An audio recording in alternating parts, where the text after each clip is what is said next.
रात के करीब 11:30 हो रहे थे। अमावस की काली रात थी और आसमान मानो फट पड़ा था। मूसलाधार बारिश ने रामगढ़ के घने जंगलों को अपनी चपेट में ले लिया था। शहर की चकाचौंध से मीलों दूर इस जंगल के बीच से गुजरने वाली टूटी फूटी सड़क पर एक पुरानी जीप हिचकोले खाते हुए आगे बढ़ रही थी। जीप चला रहा था रोहन एक निडर खोजी पत्रकार था जो अक्सर ऐसी जगहों की कहानियां कवर करता था जहां जाने से आम लोग डरते थे। उसे खबर मिली थी कि रामगढ़ के जंगलों के बीच एक ऐसी हवेली है जो पिछले 60 सालों से बंद है, लेकिन आज भी वहां से रात को घुंघरू और चीखों की आवाजें आती हैं। रोहन की जीप के वाइपर तेजी से चल रहे थे, लेकिन बारिश इतनी तेज थी कि कांच के बाहर कुछ भी साफ दिखाई नहीं दे रहा था। अचानक जीप की हेडलाइट्स फड़फड़ाने लगी, रोशनी कम ज्यादा होने लगी। रोहन ने स्टीयरिंग पर हाथ मारा। अरे यार, अभी इसे भी खराब होना था। तभी एक जोरदार धमाके के साथ जीप का टायर फट गया। गाड़ी सड़क पर लहराई और कीचड़ में जाकर फंस गई। रोहन ने गाड़ी स्टार्ट करने की कोशिश की, लेकिन इंजन ने भी जवाब दे दिया। वह हताश होकर गाड़ी से नीचे उतरा। चारों तरफ सिर्फ घना जंगल और अंधेरा था। उसने अपना रेनकोट ठीक किया और टॉर्च जलाई। टॉर्च की रोशनी बारिश की बूंदों को काटती हुई आगे बढ़ी। कुछ ही दूरी पर उसे एक धुंधली सी पीली रोशनी दिखाई दी। शुक्र है, शायद कोई घर या दुकान है। रोहन ने सोचा और उस रोशनी की तरफ कदम बढ़ा दिए। कीचड़ भरे रास्ते पर चलते हुए रोहन उस रोशनी के पास पहुंचा। वो एक पुरानी जर्जर सी चाय की टपरी थी जो बांस और तिरपाल से बनी थी। अंदर एक लालटेन जल रही थी और एक बूढ़ा आदमी जिसकी दाढ़ी बिल्कुल सफेद थी और चेहरे पर झुर्रियों का जाल था, अंगीठी पर कोयले सुलगा रहा था। रोहन अंदर गया और राहत की सांस ली। बाबा राम राम, मेरी गाड़ी थोड़ी दूर खराब हो गई है। क्या आसपास कोई गराज या मदद मिलेगी? बूढ़े ने धीरे से सिर उठाया। उसकी आंखें पत्थर आई हुई थीं, जैसे उनमें कोई भाव ही ना हो। उसने रोहन को ऊपर से नीचे तक देखा। इस जंगल में मदद नहीं, सिर्फ मुसीबत मिलती है बेटा। बैठो, आग ताप लो। रोहन अंगीठी के पास बैठ गया। बूढ़े ने उसे मिट्टी के कुल्हड़ में चाय दी। तुम परदेसी लगते हो। इतनी रात को कालागढ़ के रास्ते पर क्या कर रहे हो? कालागढ़? मुझे तो बताया गया था कि ये रामगढ़ का रास्ता है। मैं यहाँ की पुरानी रायजादा हवेली पर एक डॉक्यूमेंट्री बनाने आया हूँ। रायजादा हवेली का नाम सुनते ही बूढ़े के हाथ से चिमटा छूट गया। बूढ़े की आंखों में अचानक डर तैरने लगा। रायजादा हवेली? बेटा, अगर अपनी जान प्यारी है तो चाय पीकर उल्टे पांव लौट जाओ। वो हवेली नहीं, मौत का कुआं है। रोहन ने अपना रिकॉर्डर चालू कर लिया। उसे अपनी कहानी मिल रही थी। क्यों बाबा, ऐसा क्या है? बूढ़े ने धीमी और भारी आवाज में बोलना शुरू किया। 60 साल पहले वो हवेली गुलजार हुआ करती थी। ठाकुर संग्राम सिंह वहां के मालिक थे। बहुत रसूखदार, लेकिन घमंडी और क्रूर।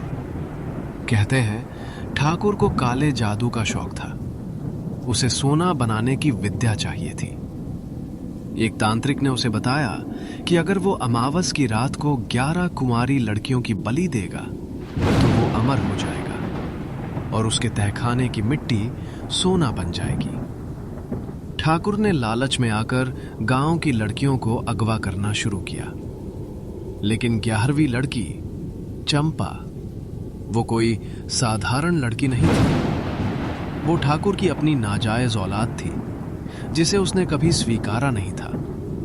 जब ठाकुर ने उसकी बलि दी तो मरते मरते चंपा ने ऐसा श्राप दिया कि उसी रात हवेली में आग लग गई। ठाकुर और उसका पूरा परिवार जलकर खाक हो गया, लेकिन उनकी आत्माएं वो आज भी वहीं कैद है। जो वहां जाता है वो कभी वापस नहीं आता। रोहन मुस्कुराया। वह इन कहानियों को सिर्फ अंधविश्वास मानता था। बाबा, अच्छी कहानी है, लेकिन मुझे वहां जाना ही होगा। मेरे पास कैमरा है, मैं दुनिया को सच दिखाना चाहता हूँ। बूढ़े ने एक गहरी सांस ली।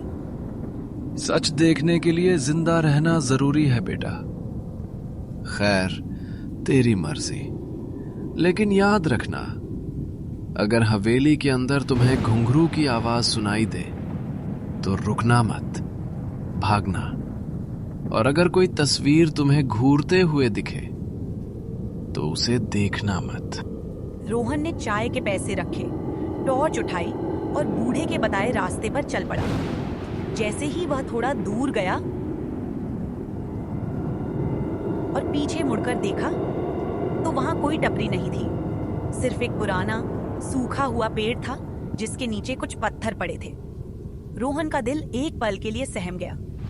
शायद अंधेरे में रास्ता भटक गया हूं, उसने खुद को समझाया और आगे बढ़ गया। लेकिन हवा में अब एक अजीब सी ठंडक घुल गई थी।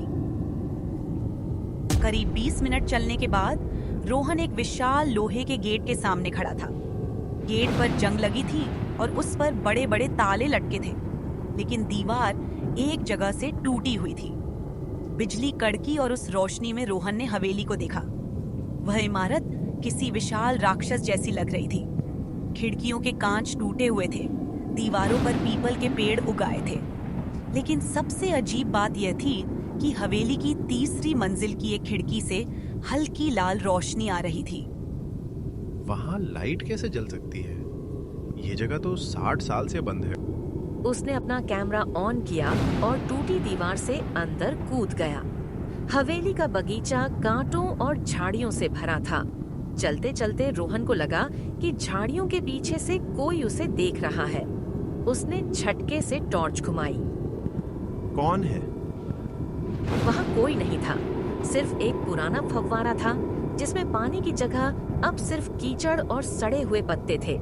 उस फव्वारे के ऊपर एक पत्थर की परी बनी थी जिसका सिर टूटा हुआ था। रोहन हवेली के मुख्य दरवाजे तक पहुंचा। लकड़ी का दरवाजा दीमकों ने खा लिया था। उसने हल्का सा धक्का दिया, दरवाजा खुल गया। अंदर से बासी हवा, सीलन और चमगादड़ों की गंध का एक भभका बाहर आया। रोहन अंदर दाखिल हुआ। यह हवेली का मुख्य हॉल था। टॉर्च की रोशनी में उसने देखा कि छत से एक विशाल झाड़ फानूस लटक रहा था जो हवा के झोंकों से हल्का हल्का हिल रहा था। दीवारों पर पुरानी पेंटिंग्स टंगी थीं, राजाओं की, शिकार की और ठाकुरों की। रोहन आगे बढ़ा। उसके जूतों की आवाज खाली हॉल में गूंज रही थी। अचानक उसे अपने पीछे किसी के चलने की आवाज आई। वह रुका, आवाज भी रुक गई। वह चला, आवाज फिर आई। रोहन ने तेजी से पीछे मुड़कर देखा। हॉल खाली था, लेकिन फर्श पर धूल में ताजे पैरों के निशान थे, छोटे पैरों के निशान, किसी बच्चे के। यहाँ कोई है? देखो, मैं पुलिस नहीं हूँ, मैं एक पत्रकार हूँ। रोहन ने कांपती आवाज में कहा। तभी हॉल के दूसरे कोने से एक गेंद लुढ़कती हुई उसके पैरों के पास आई। एक पुरानी मिट्टी से सनी हुई गेंद। रोहन ने झुककर गेंद उठाई। वह ठंडी थी, बर्फ जैसी ठंडी। तभी उसके कान के बिल्कुल पास किसी ने फुसफुसाया, खेलोगे हमारे साथ? रोहन उछलकर पीछे हटा। उसने चारों तरफ टॉर्च घुमाई। वहां कोई नहीं था, लेकिन हॉल में रखी एक बड़ी घड़ी ने अचानक टन टन करके 12 बजाने शुरू कर दिए। घड़ी की आवाज बंद होते ही हवेली का माहौल बदल गया। अब वह सन्नाटा नहीं था। दूर से संगीत की आवाज आने लगी, तबले की थाप और सारंगी की धुन, जैसे कहीं महफिल सजी हो। आवाज ऊपर की मंजिल से आ रही थी। रोहन डर और जिज्ञासा के मिश्रण के साथ सीढ़ियां चढ़ने लगा। सीढ़ियों की लकड़ी पुरानी थी और हर कदम पर चरमरा रही थी। वह दूसरी मंजिल पर पहुंचा। यहाँ एक लंबा गलियारा था जिसके दोनों तरफ कई कमरे थे। संगीत की आवाज अब बंद हो चुकी थी। रोहन ने पास के कमरे का दरवाजा खोला। ये एक लाइब्रेरी थी।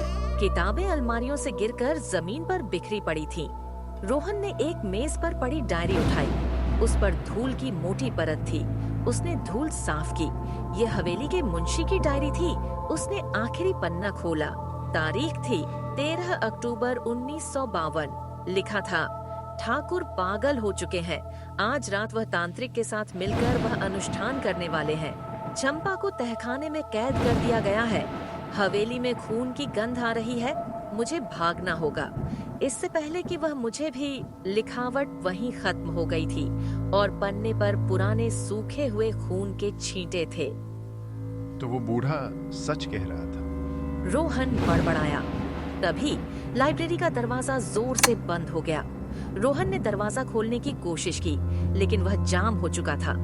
टॉर्च की रोशनी फड़फड़ाने लगी और बुझ गई। अब कमरे में घुप अंधेरा था। अंधेरे में रोहन को किसी के भारी सांस लेने की आवाज सुनाई देने लगी। रोहन ने अपनी जेब से लाइटर निकाला। जैसे ही उसने लाइटर जलाया, उसने देखा कि अलमारी के ऊपर एक भयानक आकृति बैठी है। काली जली हुई त्वचा और लाल अंगारे जैसी आंखें। वह आकृति रोहन की तरफ कूदी। रोहन चीखते हुए नीचे झुका और आकृति उसके ऊपर से निकलकर दीवार से टकराई। वह ठाकुर का वफादार झल्लाद था, जो अब एक पिशाच बन चुका था। रोहन ने पास पड़ी एक भारी कुर्सी उठाई और खिड़की के कांच पर दे मारी। चांदनी अंदर आई। रोशनी पड़ते ही वह पिशाच पीछे हटा, क्योंकि शायद उसे रोशनी से डर लगता था। रोहन ने मौका देखा और दरवाजे को पूरी ताकत से कंधे से मारा। दीमक लगी लकड़ी टूट गई और रोहन बाहर गलियारे में गिर पड़ा। वह हाँफ रहा था। मुझे यहाँ से निकलना होगा। रोहन भागकर सीढ़ियों की तरफ जा रहा था। तभी उसे फिर वही आवाज सुनाई दी, जिसके बारे में बूढ़े ने चेतावनी दी थी। छन छन छन, घुंघरू की आवाज। यह आवाज उसे अपनी ओर खींच रही थी, जैसे कोई सम्मोहन हो। न चाहते हुए भी रोहन के कदम उस कमरे की तरफ बढ़ गए जहाँ से आवाज आ रही थी। ये वही कमरा था जिसकी खिड़की से बाहर रोशनी दिख रही थी। उसने धीरे से दरवाजा धक्का दिया। अंदर का नजारा देख रोहन की रूह कांप गई। कमरा बिल्कुल साफ सुथरा था, जैसे आज ही सजाया गया हो। कमरे के बीचों बीच एक झूमर जल रहा था, बिना बिजली के, और वहाँ एक बड़े से आईने के सामने एक लड़की बैठी थी। उसने पुराने जमाने का घाघरा चोली पहना था और वह अपने बालों में कंघी कर रही थी। चंपा, रोहन के मुंह से निकला। लड़की ने कंघी रोकी। उसने आईने के जरिए रोहन को देखा। उसका चेहरा बेहद खूबसूरत था, लेकिन उसकी गर्दन पर एक गहरा कटा हुआ निशान था, जिससे ताजा खून बह रहा था। लड़की धीरे से मुड़ी। तुम आ गए। हम कब से तुम्हारा इंतजार कर रहे थे। तुम जिंदा हो? जिंदा? यहाँ कोई जिंदा नहीं है बाबूजी। हम सब तो बस उस पल में कैद हैं जब हमारी सांसें छीनी गई थी। अचानक चंपा का चेहरा बदलने लगा। उसकी खूबसूरती गलने लगी, त्वचा काली पड़ने लगी और देखते ही देखते वह एक जलती हुई लाश में बदल गई। बचाओ, मुझे आग से बचाओ, वो चिल्लाई। पूरे कमरे में आग की लपटें दिखाई देने लगीं। यह एक भ्रम था। रोहन को गर्मी महसूस हो रही थी। ये आग तब तक नहीं बुझेगी जब तक ठाकुर का पाप खत्म नहीं होगा। चंपा की रूह चिल्लाई। तहखाने में जाओ, उसका राज वहाँ है। रोहन ने खुद को संभाला। तहखाना कहाँ है? रसोई के नीचे, पुराने कुएं के पास। चंपा ने इशारा किया और धुएं में गायब हो गई। रोहन नीचे भागा। हवेली अब और भी ज्यादा आक्रामक हो गई थी। दीवारें हिल रही थीं, पेंटिंग से खून के आंसू बह रहे थे। वह रसोई में पहुंचा। वहां पुराने पीतल के बर्तन अपने आप हवा में उड़ रहे थे और एक दूसरे से टकरा रहे थे। रोहन ने अपना सिर बचाया और रसोई के कोने में बने एक छोटे से लकड़ी के दरवाजे को खोज निकाला। उसने फर्श पर बिछी चटाई हटाई तो नीचे लोहे का एक ढक्कन दिखा।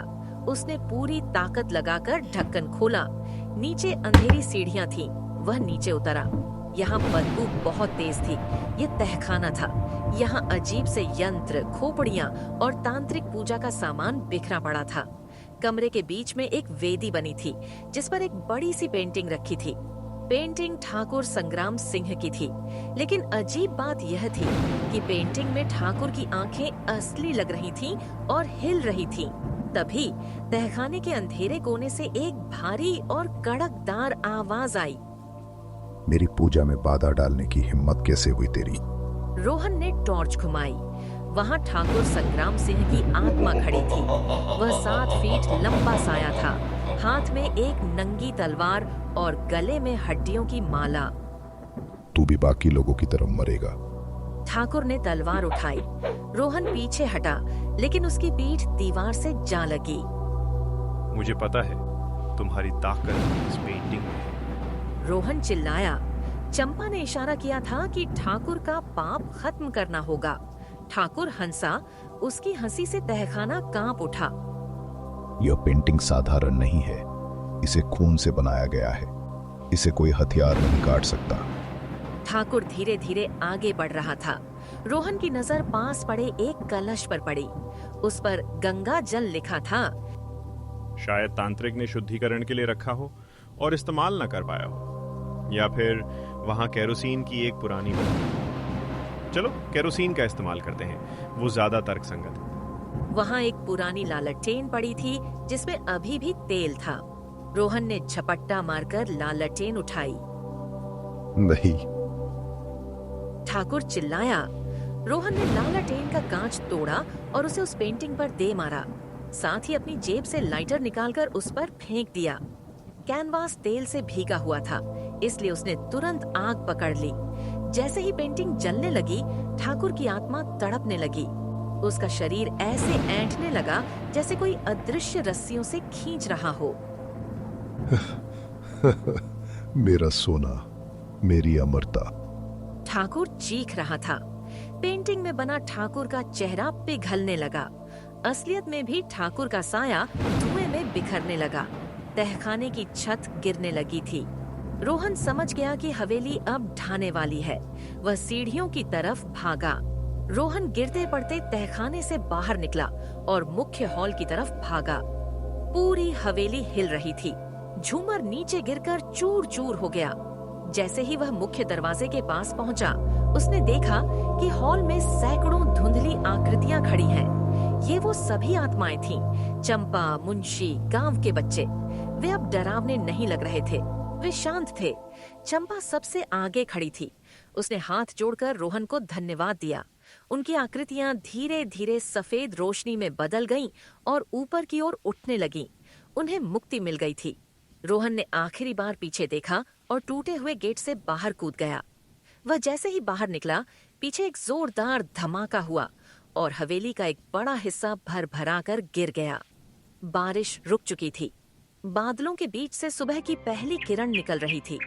रोहन अपनी कीचड़ में फंसी जीप के पास पहुंचा। वह बुरी तरह थक चुका था। उसके कपड़े फटे थे और शरीर पर कई खरोंचें थीं।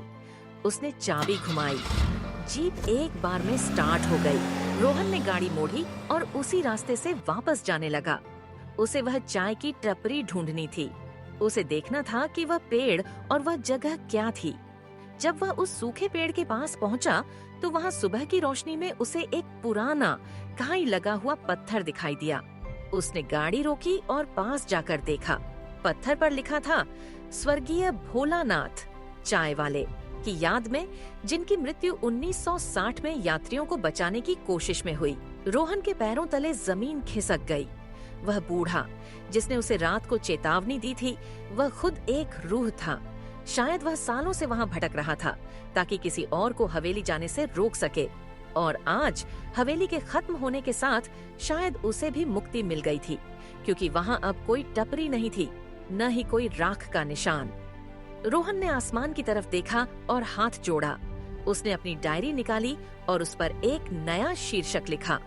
कहानी खत्म हो गई थी, लेकिन वह रात रोहन की यादों में हमेशा के लिए दर्ज हो गई।